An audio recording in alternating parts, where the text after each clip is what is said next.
Shalom shalom, nongeye kubaramutsa mu izina ry'umwami wacu Yesu Kristo, Imana y'amahoro ibaha umugisha mwinshi cyane. Nshimira abantu tubana hano umunsi ku wundi hano kuri Lodis Mountain Prayer 7 TV. Abasirikare ba Yesu basabiye umugisha, Yesu abaha umugisha mwinshi cyane. Nawe rero aribwo ugeze hano ari ubwa mbere, turi muri gahunda nziza, gahunda y'amasengesho, kuko twahishuriwe ko nta kindi cyaduhesha kwinjira mu masezerano yacu, nta n'ikindi cyatuma twakira iby'Imana yadusezeranije atari amasengesho. Amasengesho ni urufunguzo rw'imigisha yacu. Niyo mpamvu rero hano kuri Lodis Mountain Prayer 7 TV tuba mu masengesho kuva ku wa mbere kugera ku wa gatanu, aho kuri buri munsi tuba dufite icyifuzo kimwe dusengera. Rero uyu munsi tugeze ku cyifuzo cya 15, ariko ntarakomeza, abaye aribwo kigera hano ari ubwa mbere, tuguhaye ikaze hano. Imana iguha umugisha uyu munsi kuba wadusuye, ariko ubonye gahunda turimo ari nziza ukifuza kubana natwe, nta kindi bigusaba ni ugukora subscribe, ubundi tukajya tubana umunsi ku wundi mu masengesho. Nk'uko rero nari mbivuze, tugeze ku cyifuzo cya 15. Ubwo duherukana twari turimo dusengera abana n'imihamagaro yabo. Uyu munsi rero tugiye gusaba Imana iduhe umwuka w'ubwenge, iduhe no kuyimenya. Nicyo cyifuzo cy'uyu munsi. Iduhe umwuka w'ubwenge utume tumenya Imana, tumenye Imana twiringiye iyo ari yo. Kuko hari igihe umuntu agera mu bigeragezo ugatangira gushidikanya ku Mana, ukavuga se bimeze bite, ubundi Imana niringiye bimeze bite? Ugasanga utangiye kuyishidikanyaho, ukavuga se ibintu ndimo nibyo, naribeshye se? Mbese nawe ukagera ahantu wumva uvuga uti nshobora kuba ntazi iyi Mana koko. Rero tujye kuyisaba iduhe kuyimenya, iduhe ubwenge butuma tuyimenya. Nitumenya Imana, ibintu ducamo, intambara duhura nazo tuzajya tuzibona, ariko tuzibwire ngo Imana twiringiye irakomeye. Bitari kubivuga ku magambo, kuko akenshi ku magambo turabivuga, ariko wareba mu mitima yacu ugasanga ntabirimo, kuko kwizera kuba kutari muri twe. Kwizera kuzanwa n'iki? Kuzanwa n'uko uzi Imana. Utayizi ntabwo ushobora kuyizera. Haleluya! Rero niyo mpamvu uyu munsi dufite icyifuzo kivuga ngo turashaka kumenya Imana. Umugabo umwe Petero, igihe yari ataramenya umugabo ari gukurikira, umugabo agendana nawe umunsi ku wundi ataramumenya, nubwo bagendanaga umunsi ku wundi, agakora ibitangaza bari kumwe, agakiza abarwayi bari kumwe, akazura abapfuye bari kumwe, ariko yari ataramenya umugabo bagendana uwo ari we. Uwo ndi kuvuga ni Yesu. Icyo gihe Petero yari ataramenya uwo Yesu ari we, yari ataramenya umuntu bagendana ukora ibitangaza ubundi ninde. Rero kuko yari ataramumenya, bigeze aho baramubaza ngo wa mugabo we, ubwo Yesu yari agiye kubambwa, aramubwira ati ariko nawe rero twabonye uri umwe muri aba bantu. Arangije aravuga ati reka reka, ibyo muvuga simbizi, uyu mugabo ntawe nzi. Yaramwihakanye. Icyatumye amwihakana ni iki? Yari ataramumenya. Ariko umunsi yamaze kumumenya, yarahagaze abwira abantu, imbaga bari bari aho, arababwira ati mureke mbabwire mbasobanurire neza wa mugabo umwe mwabambye, wa wundi mwanze mukamusimbuza igisambo, uyu niwe uri kuduha uyu mwuka wera. Icyo gihe yari yamaze kumenya umugabo bagendanaga uwo ari we. Natwe rero iyo tutaramenya Imana twiringiye iyo ari yo, ngo tumenye imbaraga zayo, tumenye ubushobozi bwayo, bijya bibaho umuntu akanamuka, bijya bibaho ukirwanirira, kuko igihe cyo gutegereza amasezerano ubona kirambiranye, kandi utizeye neza ko ibyo bintu bizasohora. Ibyo bijya bibaho. Rero niyo mpamvu naje kuvana uyu munsi, tugiye gusaba Imana iduha ubwenge no guhishurirwa bitume tuyimenya. Iduha ubwenge butuma turushaho kuyimenya. Itwihishurire tuyimenye birenze uko twe twabitekereza, tuyimenye birenze uko twayumvana abandi bantu. Umenye Imana wowe ku giti cyawe. Iyo uvuga Imana wumvanye abandi, bitandukanye n'umuntu uvuga Imana yiyumviye. Kuko iyo uvuga Imana wumvanye abandi, hari aho ugera ukavuga ngo uyu muntu ashobora kuba yarambeshye, ibi bintu bidashoboka. Ariko iyo uvuga iyo wiboneye, uravuga ngo ibi nabibonye n'amaso yanjye, naho mwanyica ibi bintu nzi ko ari iby'ukuri. Rero tugiye gusaba Imana ngo itwihishurire, iduhe kuyimenya, iduhe ubwenge butuma turushaho kuyimenya. Turasoma ibyanditswe bitandukanye, reka duhere hano muri Yobu.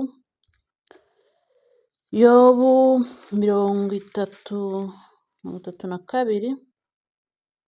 duhere ku murongo waho wa 7. Umurongo wa 7 haragira hati: naravuze nti abafite iminsi nibo bakwiriye kuvuga, abamaze imyaka myinshi nibo bakwiriye kwigisha ubwenge. Ariko mu bantu harimo umwuka, kandi guhumeka kw'ishobora byose niko kubaha kujijuka. Abakuze si bo bazi ubwenge, n'abasaza si bo bamenya imanza. Haleluya. Ngo guhumeka kw'ishobora byose niko guha abantu kujijuka. Natwe tujye gusaba. Hano ni Elihu igihe yari arimo abwira Yobu bamusanze barimo bamubwira, Yobu yerekana ko afite gukiranuka kurusha ukw'Imana. Iyo dusomye iki gitabo cya Yobu tubonamo amaganya yose ya Yobu n'ibyo yagiye acamo, ariko ngo yageze ahantu bitewe n'ububabare n'ibyo yari ari gucamo, ngo arangije ngo yibwira yuko ngo ashobora kuba akiranuka kurusha Imana. Yehu rero niko kugira uburakari bwe burazamuka, amubwira aya magambo tumaze gusoma. Reka noneho turebe no muri Yobu ibice 36 ku murongo waho wa 5 haragira ngo Yobu 36 umurongo waho wa 5, aha ni Elihu wari ukomeje kugenda abwira Yobu. Rero ugeze ku murongo wa 5 aravuga ngo dore Imana irakomeye, ngo kandi ntigira uwo ihinyura, irakomeye mu mbaraga no mu bwenge. Imana idufashe cyane. Turamutse tubashije kumenya tukamenya gukomera n'imbaraga by'Imana, hari ibintu tutaba tugitinzwa nabyo muri uru rugendo. Ntabwo waba wabuze amadeni, ntabwo waba wagize ikibazo cy'amadeni ngo utangire ushidikanye ku Mana, ahubwo kuko wabuze imbaraga Imana ifite, wajya ureba za mbaraga uzi neza, haleluya, ukavuga ngo wa madeni we, umugabo nzi nakurikiye imbaraga afite, ntago wowe wantera ubwoba, ahubwo icyo natinya ni igihe imbaraga zizaba ari njye zihagurukiye. Umugabo nizeye ubwenge nzi afite. Haleluya. Sinzi niba iki kintu muri kucyumva neza.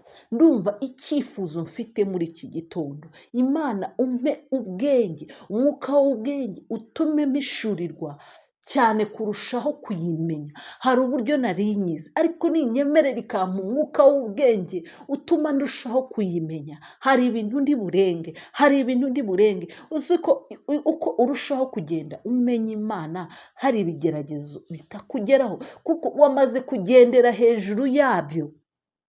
Umugabo umwe Petero ngo yigize abona Yesu ngo arimo aragendera hejuru y'inyanja, ngo arangije aravuga ngo ngo no kugendera hejuru y'inyanja nabyo birimo. Aramubwira ati none nanjye mbwira nzi. Ngo aramubwira ati oketi ngaho ngwino. Noneho umugabo aragenda, noneho kwizera gutangiye kugabanuka, atangira gutebera, kubera yuko yari ataramenya umugabo yabwiye ngo mbwira ngo nzi uwo ari we. Yari ataramenya imbaraga n'ubwenge bwe. Haleluya. Ndumva ndiho ndafashwa. Mwene data, icyifuzo mfite, ndifuza ko Imana yanyihishurira nkarushaho kuyimenya. Ndifuza ko Imana yakwihishurira ukarushaho kuyimenya.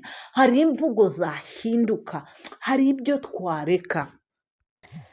Ararume niyo yigize kuririmba ibwira Imana ngo Mana ngo umve icyo ngusaba, ngo umve icyo ngusaba, n'umwuka w'ubwenge no guhishurirwa, ndusheho kukumenya. Aha bari mu mwuka, bararebye koko barasanga bakeneye umwuka w'Imana kugira ngo ubahe kurushaho kumenya Imana bakurikiye iyo ariyo. Imana ifashe, yenda Imana ifashe nawe gufashe muri iki gitondo, yenda uri guca mu buzima bukomeye, bijya bibaho ukumva uri ahantu hasi cyane ugatangira kwibaza ku Mana, kose Mana ibintu ushamo urabibona, ariko se ubundi ibi bintu ni ibyanyabyo? Sinzi niba ibintu bivuga hari umuntu byigeze bibaho, ukagera muri icyo gihe utangira kwibaza, ariko ubundi ibi bintu by'agakiza ni ibyanyabyo? Cyangwa narasaze nk'uko babimbwira, cyangwa wamugani nabuze ubwenge? Ibyo bihe bijya bigeraho, ikigutera gutekereza ibyo bintu ukagera aho hantu kandi bibaho, ntabwo ari sakirire. Icyo gihe kibaho umuntu akakigeraho, ni uko umuntu aba ataramenya neza imbaraga n'ubwenge bw'Imana twakurikiye uko bungana. bagitangira ararume baravuga ngo ntitukire abacu ngo twiyobore mu byo dukora bitadukwiriye, twahamagariwe gukora umurimo w'uwadutumye hakiri kare. Imana nishimwe. Ntabwo turi abacu ngo twiyobore, ahubwo ngo twahamagariwe ngo dukore ibitadukwiriye, ahubwo ngo twe twahamagariwe ngo gukora umurimo we wadutumye hakiri kare. Rero cya gihe gushidikanya twaje, jya umenya ngo ndimo ndakora ibitandukanye n'ibyo uwampamagaye ashaka ko nkora, kandi ikigutera kubikora nuko utaramumenya. Reka mbabwize ukuri, uyu munsi Imana igukoze ku maso, yaba ari uri kumva iki cyifuzo gikomeye kuruta ibindi byose tumaze igihe dusengera, kuko Imana yo mu ijuru iramutse imoze ku maso ikagukora ku maso nibutse ijambo rimwe. Igihe kimwe umugabo witwa Mose ngo yari ariho araragira, ngo ahagaze agiye kubona ngo igihuru kirimo kiraka, aravuga ati none ibi ngibi byo n'ubwa mbere mbibonye. Ngo noneho ngo agende yegera arebe, ariko se iki gihuru umuntu watayemo igishirira gituma gishya n'indi, wagenda ajyanywe no kureba watayemo igishirira. Buriya aravuze ati njyewe nimbona naho igishirira kiri ndatanzimya kugira ngo ishyamba rishye ryose cyangwa igihuru gishye n'intama zanjye zibigenderemo. Ngo umugabo yegera ngo ashaka kureba icyatwitse igihuru, ngo yegere igihuru aravuga ati yewe Mose we, kwetura inkweto zawe kuko aho uhagaze ari ahera. Uyu mugabo avugana n'Imana. Mu bibazo byose iyo ukurikiye Mose urugendo yagenze ajya gukura Abisiraheli muri Egiputa, nta munsi n'umwe ngo baramubwiraga ngo Abisiraheli bageraga aho babone byanze, akavuga ati rero Mose wowe niyo Mana yawe, ese mutuzanye kutwicira hano mu butayu. Mose agahita ahindukira direct agahita ajya ku Mana. Uzi icyatumaga nawe atadandahura nk'uko abandi badandahura, nk'uko Abisiraheli badandahuraga? Yari yariboneye Imana. Imana yo mu ijuru iramutse tukoze ku maso ikatwiyereka, tukamenya imbaraga zayo n'ubwenge bwayo. Haleluya! Sinzi niba hari umuntu uri gufashwa. Ikadukora ku maso tukamenya ubwenge bwayo n'imbaraga zayo, ikadushishurira tukarushaho kuyimenya. Ariko uzi igituma abantu basigaye basambana bagahagarara hera hahera, umuntu akica ntatinye kwinjira mu nzu y'Imana, umuntu akica agatinyuka agafata Bibiliya akagenda gusenga. Uzi ikintu gisigaye kibitera? Ntabwo abantu baramenya Imana, ntabwo bazi imbaraga zayo. Bagize ngo ni mugenzi wayo, barayitiranyije, reka mbivuge gutyo. Ariko Imana yo mu ijuru iyo yari tugiriye neza, njye nawe turi gusenga, ikatwihishurira, haleluya, tukamenya imbaraga zayo n'ubwenge bwayo, hari ibintu twarenga. Nicyo cyifuzo nkwifuriza, nicyo cyifuzo nifuriza abana bawe, umuryango wawe, ni nacyo cyifuzo nifuriza n'abana banjye n'umuryango wanjye, kugira ngo Imana yo mu ijuru muri ibi bihe bya nyuma, hariho ibihe biteye ubwoba, hariho ibihe biteye ubwoba, ariko muri ibi bihe bikomeye bigoye nk'ibyo turimo, iyaba Imana yo mu ijuru yari idukoze ku maso, haleluya, ikatwiyereka nk'ukuntu yigeze yiyereka uriya mugabo Mose, ikatwiyereka tukayibona, ikatwihishurira tukamenya imbaraga zayo, ikatwihishurira tukamenya gukomera kwayo, ikatwihishurira tukamenya imvugo yayo. Ntabwo twajya dutinyuka kuvuga ngo Imana yavuze itavuze, kuko wajya uvuze ngo uyu mugabo mvuze atavuze, n'imbaraga ze nuko muzi aranyicira, ugatinya Imana. Imana ikaduha kuyimenya, tukamenya urukundo rwayo ukuntu ari rwinshi, ntiducire imanza bari mu byaha, ahubwo tukumva ko ifite imbaraga zo gukura n'uriya uri hasi mu businzi, mu busambanyi, ko ibasha kumuzana kubera ubwinshi bw'urukundo rwayo igira. Haleluya, haleluya. Ariko igituma tunamuka, igituma uyu munsi tuba abakristo ejo tukabivamo, ntabwo turamenya Imana, ntiturahura nayo, ntiratwihishurira. Umuntu akaba umukristo imyaka 2, umwaka umwe, yabona ibyo yashakaga byamujyanye kuri iyo Mana atabibonye akayivaho, kubera yuko ibyari bimujyanye n'ibyo ntiyashatse kumenya Imana. Ariko mwene data, ngutera ishyaka, mbere yo gushaka amazu, mbere yo gushaka abagore, ugashaka abana, ugashaka abagabo, mbere yo gushaka amamodoka meza n'utuzi twiza n'ibyubahiro, haranira kumenya Imana. Haranira ko umenya Imana. Haleluya. Haranira ko Imana yo mu ijuru uyimenya, ikakwihishurira. ukamenya ngo uyu mugabo nakurikiye, uyu mugabo nakurikiye. Buriya abana bato ni beza. Umwana iyo afite se yumva ku isi y'ibiriho n'ibizabaho nta kintu kiruta se. Uramukubita ati ngenda abwira papa, kuko azi neza ko papa we aramurinda uko biri kose. Rero natwe yaba twari dusobanukiwe tukamenya iyi Mana twakurikiye, ntago amadeni yatuma tuva ku Mana, ntago ubushomeri bwatuma tuva ku Mana, ntago gutinda gushaka byatuma tuva ku Mana, ntago kubura urubyaro byatuma tuva ku Mana, ntago kubura akazi keza, ntago kubura ingendo, ntago kuba impunzi byatuma tuva ku Mana. Ahubwo byatwegereza iyi Mana tukavuga ngo mwebwe mwabuntu mwe muri mu nzira. Ibi bibazo tukabibwira ngo mwebwe muri amabuye ngenda nsitaraho mu nzira njyamo, ariko nkakomeza. Wabuye wuko ungana, inzira n'ingari nzakomeza ntambuke, ntabwo uzampagarika. Haleluya, haleluya, haleluya. Turabwira Imana ngo icyo ngusaba ni umwuka w'ubwenge no guhishurirwa, ndusheho kukumenya.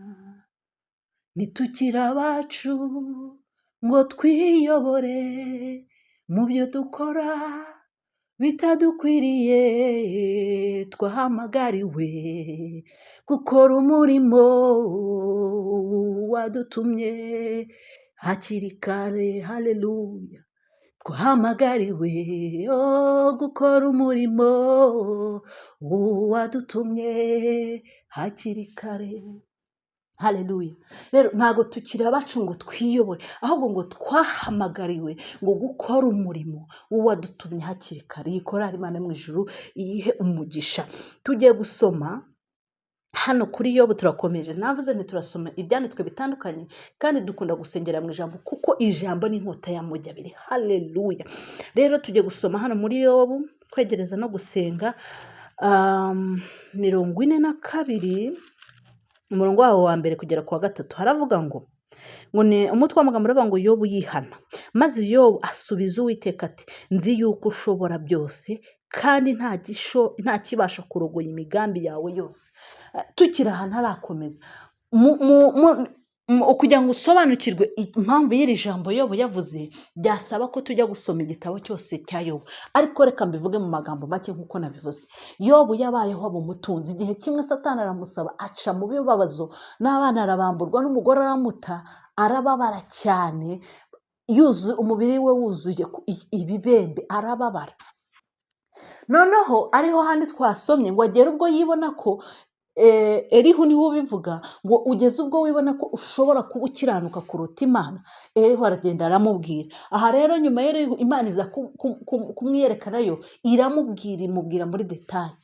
Imana imaze kumukora ku maso, Imana imwiyeretse, kuko muri ibi bigeragezo byose no kubabara yaciyemo no gutabwa n'abana bagashira, yari ataramenya Imana, yari akivuga ya Mana yumvanye abandi, Imana yari itaramwiyereka. Ngo Imana ngo imare kumwiyereka, warangije ahita avuga iri jambo ngo nzi yuko ushobora byose kandi ko nta kibasha kurogoya imigambi yawe yose.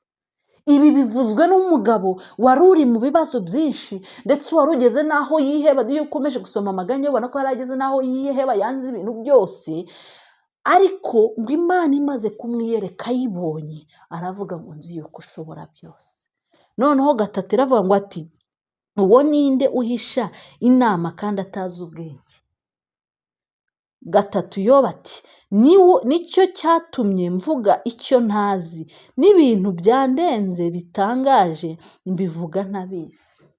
Urumva arabitubwiye neza Yobu. Uvuga ngo iya magambo yose Yobu yagiye avuga, kwa kwitotomba kose kwamugezeho mu kigeragezo yari arimo, ngo yabitewe no kutamenya, nuko atarazi Imana. Mwene data, urumva tudakwiye gusaba iki cyifuzo, Imana ikaduha kuyimenya. Ese wowe nta hantu uragera mu kigeragezo ugatangira kwibaza utari ku wundi Imana nakurikiye ni ya nyayo, ibundi ibi bintu by'abarakore biriseriye? Wa mugani wasanga narayobye nk'uko babivuga, wasanga narasaze nk'uko nabivuze.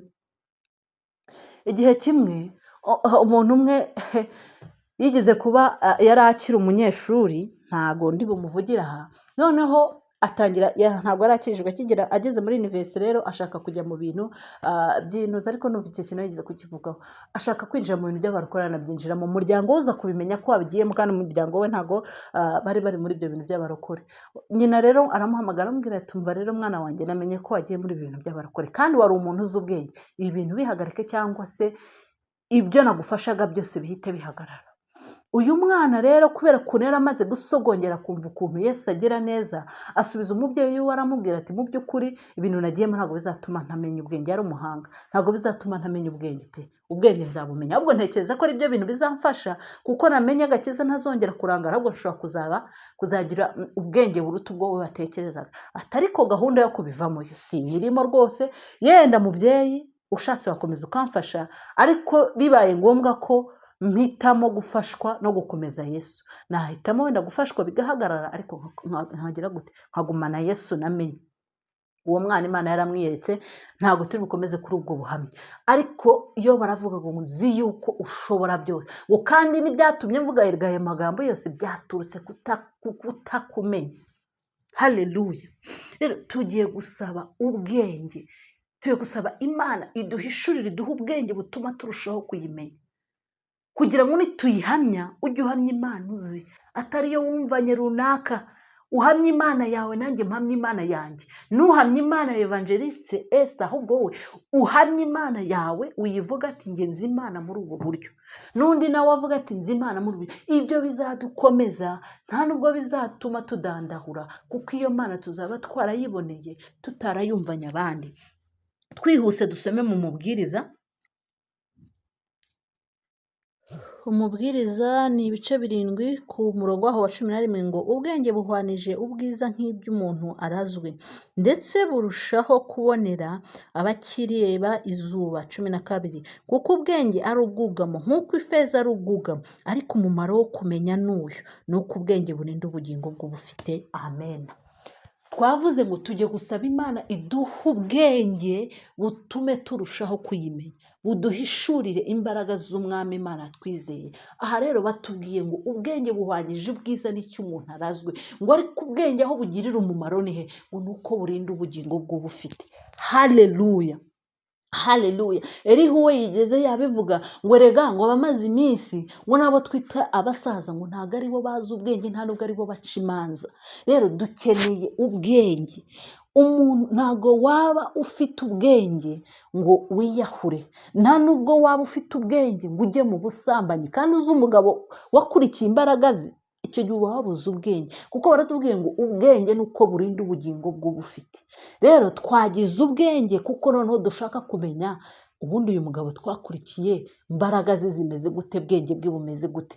Rero Imana yo mu ijuru itwihishurire bitume turushaho kuyimenya. Iyo dusomye hano mu Abefeso igice ni icya mbere kuva ku murongo waho wa 15 agira ati ngo nicyo gituma nanjye maze kumva uburyo mwizera umwami Yesu mugakunda abera bose, mbashimira Imana urudaca, nkabasabira uko nsenze, kugira ngo Imana y'umwami wacu Yesu Kristo ariyo na data wa twese w'icyubahiro ibahe umwuka w'ubwenge no guhishurirwa bitume muyimenya. Haleluya. Ngo amaso y'imitima yanyu abone uko ahwezwa, mumenye ibyo mwiringizwa n'iyabahamagaye.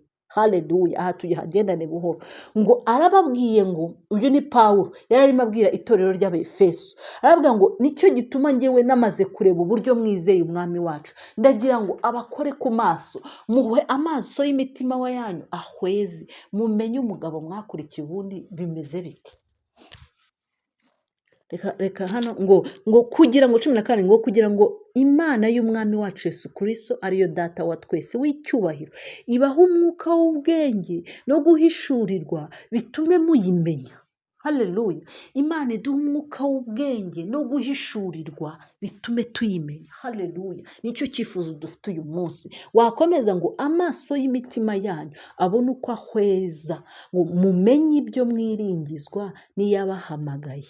ni ukuvuga ngo amaso y'imitima yacu atarahweza ngo akanguke tumenye ngo niba ari amasezerano ufite koko, naho isi yavaho ijuru rikavaho, icyo Imana yakubwiye kizasohora. Ariko ibyo ngibyo bitandukanye n'uko tubivuga ku magambo, ahubwo byandikwe ku nkingi z'imitima yacu. Uko niko guheza kw'amaso y'imitima yacu, ni uko Imana izaba yatwihishuriye tukamenya uburyo imbaraga n'ubwenge bwayo bingana. ngo ahweza mumenye ibyo mwiringizwa, ni kuri 18, niyabahamagaye ngo mumenye n'ubutunzi bw'ubwiza bw'ibyo azaragabera. Haleluya, ngo tumenye n'ubutunzi bw'ubwiza bw'ibyo azaragabera. Uzi impamvu ibintu byo muri iyi si biducumuza abantu bakicana bakamarana? Ni uko dutekereza ko ibyiza biri hano ku isi gusa. Ariko Imana iramutse iduhishuriye tukamenya ubutunzi bw'ubwiza bw'ibyo azaragabera, ibi duhita tubihindura ubusa, ukavuga ngo ibi ndabibona nk'ibigomba kumfasha muri uru rugendo, nkakomeza, kuko imbere niho hari ibyiza biruta ibi. Ariko igituma ubigeramo ukabirwaniramo ukabyimaniramo, ntugire umwana wishyura minerivare, ntugire n'uwo wishyurira renti, ntugire n'uwo ugaburira, ni uko wibwira ko ibyo ngibyo ari byo byiza byonyine bihari. Ariko iyo Imana yarikoze ku maso yawe ikaguhishurira ubutunzi bw'ubwiza bw'ibyo izaragabera, ibyo wabibona nk'ibihari ngo bigufashe mu rugendo. Ntugire ubyimaniramo cyangwa ngo ubyicaniremo cyangwa ngo ubihemukiremo, ukavuga ngo wa bintu we, wa nzu we, wa modoka we, wa mafaranga we, wa bwenge mfite bw'isi we. Ni ukugira ngo ufashe kugira ngo nzagere ku butunzi bw'ibyo Imana izaragabera. Haleluya. 19 ngo mumenye n'ubwinshi bw'imbaraga zayo butagira akagero. Haleluya, haleluya. Igituma, reka nikomereze nivugira, amadeni akugeraho akagusaza, ukaba wakwiba, ukaba wahinduka igisambo, nuko Imana itaragukora ku maso ngo umenye ubutunzi bw'imbaraga zayo, ubwinshi bw'imbaraga zayo ubwo ifite, uburyo izo mbaraga zayo zikomeye kuruta amadeni ufite, zikomeye kuruta intambara uri gucamo, zikomeye kuruta ubwo burwayi bwaba bukuryamishije hasi. Igituma umuntu hari igihe aba mu gihe cy'uburwayi akababazwa cyane, noneho bikageraho kwizera Imana bikanga, agatangira kujya mu bapfumu no mu barozi, nuko ntabwo aramenya imbaraga z'ubwinshi no gukomera kw'Imana yakurikiye uko zingana. Kuko iyo ubizi uravuga ngo waba urwayi we, urandembeje, ndababara, umubiri urababara, ariko umugabo ndakurikiye afite gukomera kuruta uko waba ukomeye wa ndwara we. Haleluya. 20 aravuga ngo izo yakoreye muri Kristo ubwo yamuzuraga mu bapfuye ikamwicaza iburyo bwayo ahantu ho mu ijuru, imushyize hejuru y'ubutware bwose n'ubushobozi bwose. Haleluya. Tutarakomeza, mu by'ukuri Imana mu ijuru ni ukuri itwihishurire turamutse tuyimenye. Dusomye iri jambo bimpereza ikindi gitekerezo cyangwa se ishurirwa, iyaba Imana, ariko ntitubivuge ku magambo, kuko ku magambo tuzi kubivugana neza cyane, tukavuga ngo uyu mugabo twakurikiye ufite imbaraga zo kuzura uwapfuye amaze iminsi 3 ari mu mva, ikamuzamura ikamukura mu mva ikamusubizamo umwuka, ntaze hari urugingo na rumwe rubabara, yarangiza ibirenze ibyo ikamuzamura ikagenda ikamwicaza iburyo bwayo. Harya ubu iyi ni iki cyayinanira? Irakomeye bagabo, iyi Mana twakurikiye irakomeye. Ahubwo igituma tutarabona ubuzima bwacu buhinduka, ntabwo turayimenya. Haleluya, ntabwo turayimenya, kuko kwizera kuva kumva, kandi kwizera kuva ku cyo wamenye. Iyo kwizera kutarimo kumenya haza gushidikanya. Sinzi niba hari umuntu unyumvishije. Iyo kwizera kutarimo kumenya haza gushidikanya. Haleluya.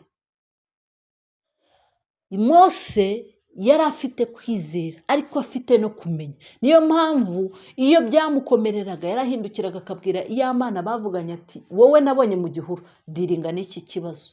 rero twebwe igituma haza gushidikanya ni uko nta bumenyi dufitiye Imana, ntituyizi. Mwene data, Imana iguhe kuyimenya, iguhe ubwenge buguhishurire kuyimenya kugira ngo bikureho gushidikanya. 21 ngo imushyize hejuru y'ubutware bwose n'ubushobozi bwose n'imbaraga zose n'ubwami bwose n'izina ryose rivugwa, uretse muri iki gihe gusa, ahubwo no mu gihe kizaza. Haleluya. Imuhaye imbaraga zose, ubushobozi bwose no gukomera kose. Ariko urumva umuntu ubundi bahaye ibyo bintu byose, igisigaye ku isi ni iki? Bivuga ngo ubwo burwayi akomeye kuburusha, amadeni akomeye ubutunzi dushaka akomeye kuburusha, ya mamodoka dushaka akomeye kubirusha, ubwenge dukeneye arakomeye kubirusha. Mbese ibiriho byose byari twebwe twibwira ko tuzi, uwo ari hejuru yabyo. Imana mu ijuru dufashe, iduhe kuyimenya. 22 kandi yamuhaye gutwara byose, ibishyira munsi y'ibirenge bye, imuha itorero ngo abe umutwe waryo usumba byose. Ngo kandi yamuhaye byose, ngo ibishyira munsi y'ibirenge bye.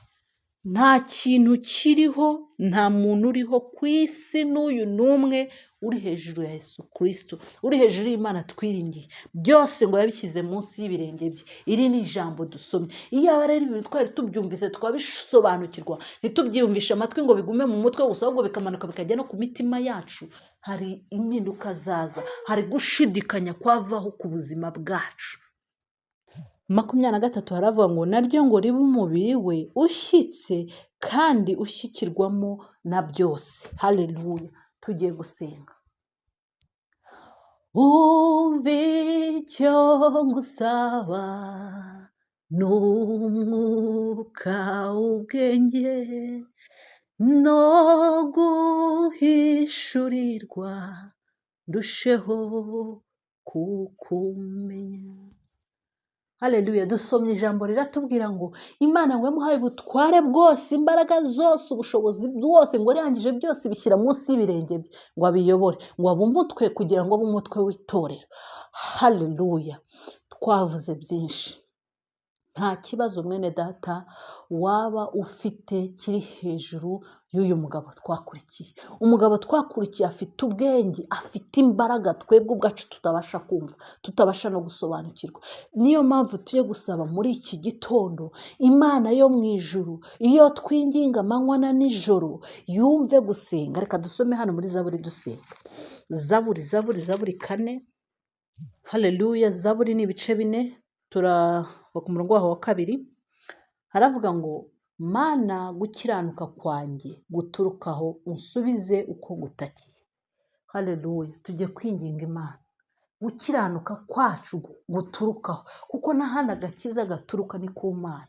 Tujye kuyinginga itwumve dutaka, ubwo tugiye kubanza tukihana ibyaha, kuko ibyaha ari byo bituma tujya kure y'Imana. Tujye kuyitakira tuyibwira ngo itubabarire, twumve, itubabarire, dukize ibi byaha, kuko abaririmbyi babivuze neza, baravuga ngo ntitukire abacu ngo twiyobore mu byo dukora bitadukwiriye. Rero tujye gusaba Imana itubabarire ibyo twakoze bitadukwiriye, kandi twarahamagariwe gukora umurimo w'Imana hakiri kare. Twasenze Data mu izina rya Yesu, ndakwinjize kugira ngo umbabarire. Ndagutakiye uri mu ijuru, wowe Mana agakiza kanjye gaturukaho, umbabarire Mana ibyo nakoze bitankwiriye, kandi warampamagariye gukora umurimo wawe hakiri kare. Kwivovota, kwitotomba kwagaragaye, umbabarire. Intege nke zose zagaragaye, ubusinzi, ubusambanyi bwagaragaye. Duhagaze mu cyuho nk'abasirikare ba Yesu, tugusabye imbabazi, utubabarire Mana. Akarengane kagaragaye mu itorero, utubabarire Mana.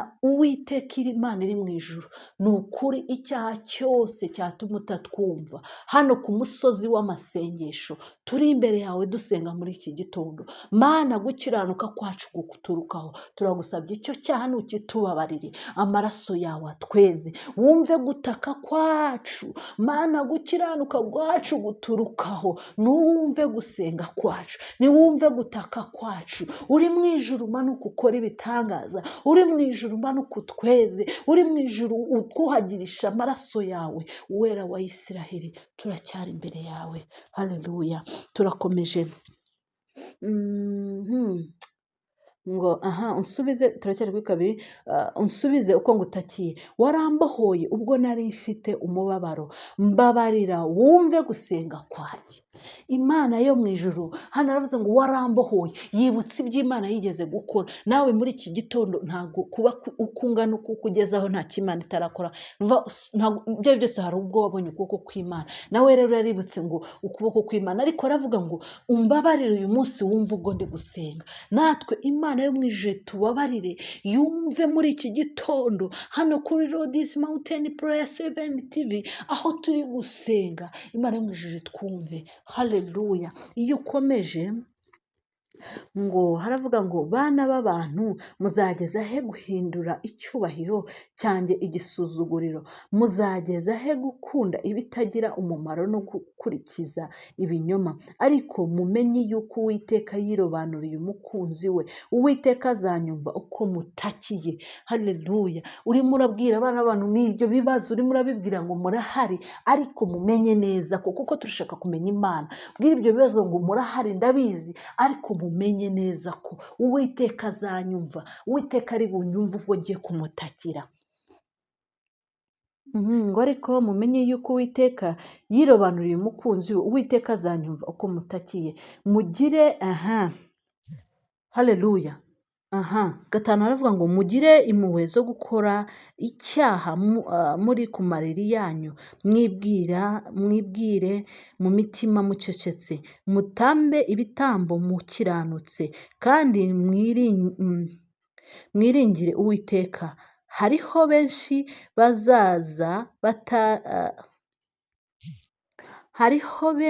bazaza bati ninde uzatwereka ibitunezeza. Uwiteka utuvushirize umucyo wo mu maso hawe. Haleluya, haleluya, haleluya. Tumaze kwihana ibyaha byacu, turiho turininga Imana ngo twumve. Nubwo ibyo bibazo bihari turiho turavugana nabyo, turabwira ngo murahari turabizi, ariko Uwiteka aratwumva ubwo turi bumutakire. None tujye kubwira Imana ngo utuvushirize umucyo wo mu maso hawe, tuyimenye. Mose yamuvushirije umucyo wo mu maso ye, arayimenya. Petero imaze kumuvushiriza umucyo wo mu maso ye, gushidikanya kuva aravuga ngo bagabo bene data none muceceke mbabwire, burya cyagihe namwihakanaga nari ntarabona umucyo we, nari ntaramumenya, ngo ariko wa wundi mwanze mukabamba, uwo ni udusutseho uyu mwuka mureba. Haleluya. Rero natwe tugiye gusaba Imana, Mana umvushirize umucyo wawe. Haleluya. Twasenze. Data mu izina rya Yesu, muri iki gitondo twumvise amagambo yawe agiye atandukanye, kandi koko turisuzumye dusanga ibibazo byatumye tugushidikanyaho, ubuzima butuma tugushidikanyaho, amasezerano atuma tugushidikanyaho, turanamuka ndetse tujya hasi. Ariko ibyo byose twasanze twarabitewe nuko tutakumenya. None turi hano kuri uyu musozi w'amasengesho, turakwinginze Mwami Yesu, hano kuri Lord's Mountain Prayer 7 TV, tuvushirize umucyo wo mu maso hawe Mana, bitume turushaho kukumenya. Tuvushirize umucyo wo mu maso hawe Mana, bitume turushaho kugusobanukirwa, bitume amaso n'ubwenge n'umwuka wacu birenga gushidikanya, tugire kwizera kurimo kumenya, kugira ngo tubashe gutsinda gushidikanya. Data, turi imbere yawe, turakwinginze Mwami.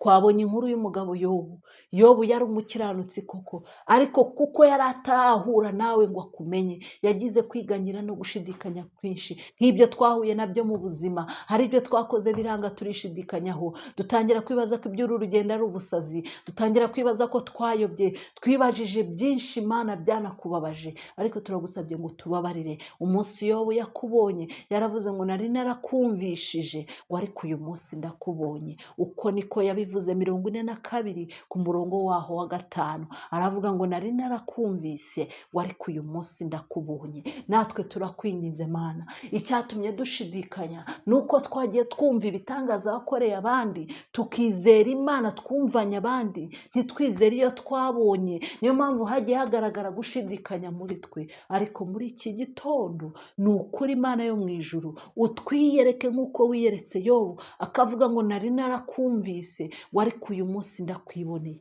Natwe Mana utwiyereke, twe kuvuga Imana twumvanye abandi, ahubwo tuvuge ngo uyu munsi turakwiboneye, bimareho gushidikanya kose. Urakoze kugize neza, urakoze manukiye kutwihishurira. Data, nsengeye umuntu wese turi kumwe muri iki gitondo hano kuri Lord's Mountain Prayer 7 TV. Ndasenze ngo Uwiteka umwihishurire, Uwiteka ahishurirwe ubwinshi bw'imbaraga zawe n'ubushobozi ndetse n'ubwiza bw'ibyo